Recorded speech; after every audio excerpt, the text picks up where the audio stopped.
సింహం వారికి గనక చూసుకున్నట్లయితే ప్రస్తుతం మీకు కేతు సంచారం రాశిలో జరుగుతూ మీ రాశ్యాధిపతి దశమ కేంద్రంలో ఉన్నాడు.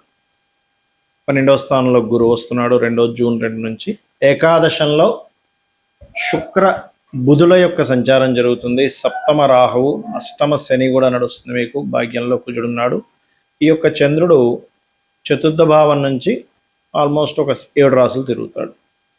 అయితే ఈ యొక్క గ్రహస్థితిని అనుసరించి మీకు ఎలా ఉండబోతుంది, ఏ దేవత ఆరాధన చేయాలి, ఎటువంటి విషయాల పట్ల మీకు జాగ్రత్త వహించాలి అనేటువంటి అంశాలు చెప్తుంది నేనైనప్పటికీ చెప్పిస్తుంది సాక్షాత్ లలిత అమ్మవారిగా భావిస్తూ ఆ లలితాంబిక అమ్మవారి యొక్క అనుగ్రహం మీకు పరిపూర్ణంగా ఉండాలని మనస్ఫూర్తిగా కోరుకుంటూ, ఇక్కడ రాశిలో ఎప్పుడైతే కేతువు యొక్క సంచారం జరుగుతుందో ఇది కాస్త ఆధ్యాత్మిక చింతనను పెంచుతుంది మీకు. మరియు వ్యాపారంలో అభివృద్ధి అనేటువంటిది బుధ శుక్రులు లాభంలో ఉండి ఇస్తున్నారు. కొన్ని శుభకర్మలు, కొన్ని విషయాల్లో ఎప్పటి నుంచో ఉన్నటువంటి కొన్ని మంచి పనులు చేద్దామనో లేకపోతే కొన్ని సర్వీస్ ఓరియంటెడ్ రిలేటెడ్ సంబంధించి చేయడానికి అనుకూలంగా ఉంది చెప్పాలంటే. అదేవిధంగా 1వ తేదీ కాస్త ఈ ఏదైనా ప్రాపర్టీ తీసుకునే విషయంలోనది కొంత జాగ్రత్తగా ఉండాలి. మరియు అదేవిధంగా 7, 8 తేదీలు ఎట్టి పరిస్థితుల్లో కూడా మీరు వివాహ నిర్ణయాలు తీసుకోకండి. 9, 10 తేదీలు కాస్త నిందపడతాము, లేకపోతే కొంతవరకు ఏదైతే చూడండి ఒక్కోసారి మనం కొన్ని విషయాల్లో ఇబ్బంది పడుతూ ఉంటాం. అంటే అలాగా అంటే తాతగారు ఆస్తి విషయంలో కానీ ఇటువంటి విషయాల పట్ల, అంటే తాతగారు ఆస్తి సంబంధించినటువంటి విషయాల్లో తొందరపాటు నిర్ణయాలు ఎట్టి పరిస్థితుల్లో పనికిరావు అనేటువంటి చూపిస్తుంది. ఉద్యోగంలో ప్రభుత్వ ఉద్యోగం కోసం చేసే ప్రయత్నం కొంతవరకు ఫలిస్తుంది. తండ్రి గారి ఆరోగ్య విషయంలో ఆయనకి ఏదైనా కొద్దిగా బీపీ లెవెల్స్ అది ఎక్కువ ఉన్నట్లయితే ఆ యొక్క విషయంలో కొద్దిగా జాగ్రత్తగా ఉండండి. భూమి మూలంగా ధనయోగం, భూభాగ్య యోగం అనేటువంటిది మీకు యాక్టివ్గా ఉంది ప్రస్తుతం. ఇక మీరు నిత్యము కూడా దత్తాత్రేయుడి యొక్క ఆరాధన, కాలభైరవుడి యొక్క ఆరాధన, కాలభైరవ అష్టకం చదువుకోవడం చేయండి. మీకు అన్ని విధాలా బాగుంటుంది. మనకి ఈ గోచారంలో ఉండే గ్రహాల మూలంగా కూడా ఇప్పుడు చూడండి సర్వసాధారణంగా మే ఎండింగ్ కల్లా అయిపోతుంది మనకి ఇప్పుడు కూడా ఎండాకాలం అనేటువంటిది. జూన్ నుంచి చాలా చల్లగా ఉంటుంది, కానీ ఈసారి అలా ఉండదు. ఆల్మోస్ట్ మే 23 తేదీ వరకు కూడా కుజుడు మేషంలో ఉన్నంత కాలము కూడా వేడి అనేటువంటిది ఎక్కువగా ఉంటుంది. గుర్తుపెట్టుకోండి, ఎండ తీవ్రత ఎక్కువగా ఉంటుంది. ఈసారి ఉండేటువంటి ప్లానటరీ పొజిషన్స్ వేరు. అలాగే కయ్యానికి కాలు దూతున్నట్టుగా ప్రతి దేశం కూడా ఏదో ఒక కారణం చదవండి. లాస్ట్ ఆల్రెడీ 2-3 నెలల నుంచి చెప్తూనే వస్తున్నాం, ఈ కుజుడు మారినా కూడా ఈ ఫలితం ఉంటుంది అని. ఆ రకంగా మరియు ఎప్పుడూ చూడనంత వర్షం, ఎప్పుడూ చూడనంత వాటర్ రిలేటెడ్ ఇబ్బందులు, అంటే చూడండి ఒకేసారి పెద్ద పెద్ద ఉప్పెనలా వస్తూ ఉంటాయి, అటువంటివి రానున్నాయి. కాబట్టి నీటికి సంబంధించిన, అంటే నీటి ప్రదేశాలకు దగ్గరలో, అంటే సముద్రాల దగ్గర, నదుల దగ్గర, మరియు మనకి చూడండి ఒక్కొక్కసారి లాస్ట్ టైం కూడా మన విజయవాడలో వచ్చింది చూసారా, ఆ ప్రవాహం కాస్త వర్షం ఎక్కువ రావడం వల్ల అటువంటి వాటి దగ్గర నివాసం ఉండేటువంటి వారు కాస్త జాగ్రత్తగా ఉండండి. మరియు నీటి మూలంగా కూడా వచ్చే వైరస్లు ఉన్నాయి కాబట్టి కాస్త కాచి చల్లార్చిన నీరు తాగుతూ ఉండండి. ఇక ఇక్కడ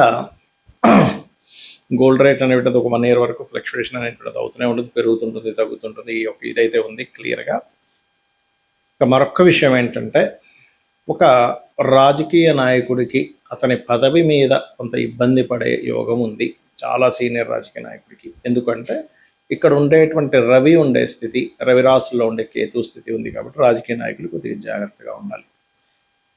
ఇక్కడ ఎప్పుడు కూడా గోచారంలో మనకి గ్రహాల యొక్క మార్పుల వల్ల మన జన్మ జాతకంలో ఉండేటువంటి ఏవైతే భావం ఉంటుందో ఆ భావం యాక్టివ్ అవ్వడము లేదా డియాక్టివ్ అవ్వడం అనేటువంటిది జరుగుతూ ఉంటుంది. అయితే ఎప్పుడు కూడా గోచార ఫలితం ఒక 10 to 15% అనుకుంటే మీ పర్సనల్ చార్ట్, ఎందుకంటే మీరు పూర్వజన్మల్లో ఎటువంటి మంచి కర్మలు చేశారో తద్వారా జననం, ఎటువంటి మనకు తెలుసో తెలియక కొన్ని అజ్ఞానంలో కొన్ని కర్మలు చేస్తుంటాం, తద్వారా కొన్ని ఇబ్బందులు పడుతూ ఉంటాం. కాబట్టి ఎప్పుడు కూడా మీరు గుర్తుపెట్టుకోండి, మీ పర్సనల్ చార్ట్నే ఇక్కడ చూసుకోవాలి. అంటే మీ లగ్నం ఎలా ఉంది, లగ్నాన్ని బట్టే మనిషి యొక్క తత్వం ఉంటుంది. మీ ధనాధిపతి ఎలా ఉన్నాడు, అంటే మీకు ఏ మార్గంలో ధనం ఉంది, ఎప్పుడు మీకు ధనయోగం బాగా ఉంది, ఎప్పుడు కొంచెం ఇబ్బందికరంగా ఉంది అనేటువంటి విషయం చూసుకోవాలి, గుర్తుపెట్టుకోండి ధన సంబంధించిన విషయంలో. అదేవిధంగా మీరు తీసుకునేటువంటి నిర్ణయాలు ఎలాంటివి, అంటే మీరు ఒక ప్రయత్నం చేస్తున్నారు, ఆ ప్రయత్నం ఎందుకు అవ్వట్లేదు అసలు అంటే ఒక్కొక్కసారి ఏమవుతుందంటే ప్రయత్న స్థానము ఫ్రూట్ఫుల్గా ఉండదు. అంటే మీరు ఒక ప్రయత్నం చేస్తుంటే ఆ ప్రయత్నం ముందుకు వెళ్ళడానికి అది సహకరించదు. దాన్ని మూడవ భావము అంటారు. ధైర్యము, సాహసము, దారిద్రము, పరాక్రమం ఇవన్నీ మూడవ భావంలో ఉంటాయి. మీ మూడవ అధిపతి ఏ గ్రహానికి వచ్చింది, ఆ గ్రహానికి సంబంధించిన దీపారాధన మరియు ఆ గ్రహ అధిష్టాన దేవతని కనుక ఆరాధించినట్లయితే అప్పుడు మీరు ఏదైతే ప్రయత్నం చేస్తుంటారో ఆ ప్రయత్నం సఫలీకృతం అవుతుంది. అలాగే మనకి జ్యోతిష్శాస్త్రపరంగా గ్రహాలు ఎలా అయితే మనల్ని సేవ్ చేస్తూ ఉంటాయో అదే విధంగా మనకి ప్రత్యేకంగా చుట్టూ ఉన్నటువంటి, అంటే మనం ఎక్కడైతే నివసిస్తుంటామో ఆ నివాసం ఉంటున్నటువంటి ఇంట్లో 16 జోన్స్ ఏవైతే ఉంటాయి, 16 జోన్స్, ఆ 16 జోన్స్ కూడా మనల్ని రూల్ చేస్తూ ఉంటాయి. అక్కడ కూడా నవగ్రహాలు ఉంటాయి కాబట్టి నవగ్రహాలు, అష్టదిక్పాలకులు వీళ్ళందరూ ఉంటారు కాబట్టి వాటి యొక్క ఎనర్జీస్ కూడా మన మీద పనిచేస్తూ ఉంటుంది. ఎందుకంటే అవి స్థిరంగా ఉండేటువంటివి. ఒక ఇంట్లో మనం వెళ్ళామంటే అక్కడ ఉండే దోషం స్థిరంగా పెరుగుతూ ఉంది అలా అనమాట. కాబట్టి మీరు ఒక గృహం తీసుకునేటప్పుడు ఏ డైరెక్షన్లో ఉండేటువంటి గృహాన్ని మీరు తీసుకోవాలి. అన్ని డైరెక్షన్స్ మంచివే, గుర్తుపెట్టుకోండి. ఇక్కడ తూర్పు, పడమర, ఉత్తర, దక్షిణము, ఆగ్నేయము, వాయువ్యము, అదేవిధంగా ఈశాన్యము, అన్నీ మంచివే. 16 డైరెక్షన్స్ మంచివే. కాకపోతే ఇక్కడ ఏంటంటే మీకు ఏ డైరెక్షన్ పనిచేస్తుంది ఈజ్ మోస్ట్ ఇంపార్టెంట్. ఇది ప్రధానంగా గుర్తుపెట్టుకోండి. అదేవిధంగా మరొక విషయం ఏంటంటే ఇక్కడ మీకు సంతాన అభివృద్ధి ఎందుకు లేదు, సంతానం అభివృద్ధి అవ్వాలంటే ఏం చేయాలో కూడా మీ జాతకంలో ఉంటుంది. అదేవిధంగా మీరు రుణరోగ శత్రు బాధలు ఎలా తగ్గుతాయి, అసలు వివాహ యోగం ఎప్పుడుంది, ఎలాంటి వ్యక్తితో ఉంది, ఏం చేస్తే వివాహ యోగం కలుగుతుంది, అది సిన్సియర్గా చేయగలగాలి. ఒక మంత్రం చెప్పాము వివాహం అవ్వడానికి, ఓం కామేశబద్ధ మాంగళ్య సూత్ర శోభిత కందరాయ నమః అని. 2 రోజులు చేసి మానేసి మళ్ళీ వారం రోజుల తర్వాత మళ్ళీ మొదలుపెట్టి మళ్ళీ మానేసి 2 రోజులు చేసి అలా చేస్తే మీకు ఎక్కడా కూడా ఫలితం రాదు, గుర్తుపెట్టుకోండి. చిన్న ఎగ్జాంపుల్, జిమ్కి వెళ్తేనే రెగ్యులర్గా వెళ్ళాలి. ఒక 2 సంవత్సరాలు వెళ్తే మీ బాడీ ఫిట్ అవుతుంది. అలాంటిది మీరు మంత్రము ఎలా పనిచేస్తుంది? 2 రోజులు చేసి మానేసి మళ్ళీ 3 రోజులు చేసి మానేస్తే పనిచేయదు. రెగ్యులర్గా రోజు చేసేటువంటి మంత్ర సాధన మీకు చక్కటి ఫలితాలను ఇస్తుంది, గుర్తుపెట్టుకోండి. అలాగే మరొక విషయం ఏంటంటే ఇక్కడ గమనించినట్లయితే మీరు ఎప్పుడూ కూడా మీ జాతక చక్ర రీత్యా, అంటే మీ యొక్క దీని పరంగా చూసుకుంటే ఎప్పుడు కూడా గుర్తుపెట్టుకోండి, మీ లైఫ్లో ఒక మంచి దశ అనేటువంటిది ఉంటుంది. ఆ మంచి మహాదశ ఎప్పుడుంది, మంచి అంతర్దశ ఎప్పుడుంది, అప్పుడు ఎక్కడా కూడా మనం రెస్ట్ తీసుకోకుండా పని చేయగలగాలి. అది అసలు మీకు ఆ సమయం అనేటువంటిది ఏదైతుందో మీరు రెగ్యులర్గా సంపాదించేదానికంటే ఒక 10 టైమ్స్ ఇచ్చే టైం అంటారు దాన్ని, మహాదశ. అది ఒక్కొక్క లగ్నానికి ఒక్కొక్క గ్రహం ఇస్తూ ఉంటుంది.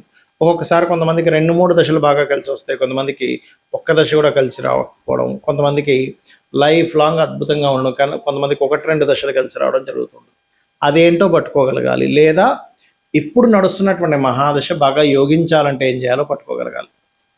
అంటే ఎలా చేసుకోవాలి? ఇప్పుడు నడుస్తున్న మహాదశానాథుడు ఎంత పర్సంటేజ్ మనకు ఫేవర్ చేస్తున్నాడు? ఒక 20%, 30%, 40%, 50%, లేకపోతే 70% అనేది ఉంటుంది, 80%, 90%. ఇప్పుడు మిగిలింది ఎందుకు అక్కడ మనకి యోగించట్లేదు? దానికి సంబంధించినటువంటి రెమెడీ ఏం చేసుకోవాలి? చిన్న చిన్న దానాలతోని, ఒక మంత్రంతోని దాన్ని అధిగమించవచ్చు. సో ఇవన్నీ చేస్తూ అమ్మవారి అనుగ్రహాన్ని మీరు పరిపూర్ణంగా పొందాలని మనస్ఫూర్తిగా కోరుకుంటూ శ్రీమాత్రే నమః.